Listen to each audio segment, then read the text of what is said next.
Klabu ya Yanga imeweza kutoa tangazo kwa umma kuhusiana na kutafuta tenda ya mkandarasi ambaye sasa tangazo hilo wameweza kuliposti jana katika kurasa zao za Instagram, Facebook, Twitter. Hichi ndicho ambacho wamekiandika katika tangazo hilo majira ya jana. Tangazo la tenda ya mkandarasi wa ujenzi. Uongozi wa Young African Sport Club Yanga unapenda kutangaza tenda kwa makampuni yenye sifa, uzoefu na uwezo katika sekta ya ujenzi kwa ajili ya kushirikiana na klabu katika ujenzi wa jengo la ghorofa ya 12 linalomilikiwa na klabu hiyo iliyopo katika eneo la mtaa wa Mafia na Nyamwezi jijini Dar es Salaam.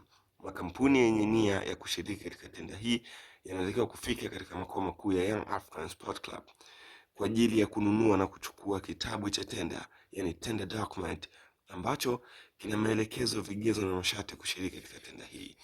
Maombi pamoja na nyaraka zote zinahitajika kwa mujibu wa katiba, na tenda inapaswa kuwasilishwa kupitia njia iliyosainishwa katika kitabu cha tenda. Mwisho wa kuchukua na kurudisha kitabu cha tenda yani tender document ni Jumanne tarehe 1 Septemba mwaka 2026. Maombi yatawasilishwa baada ya muda uliowekwa na hayatapokelewa. Imetolewa na ofisi ya mtendaji mkuu Young African Sport Club.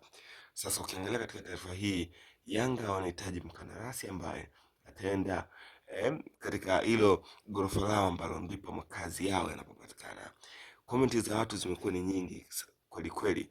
Huyu anasema kwamba anajitolea kubeba nondo peke yangu.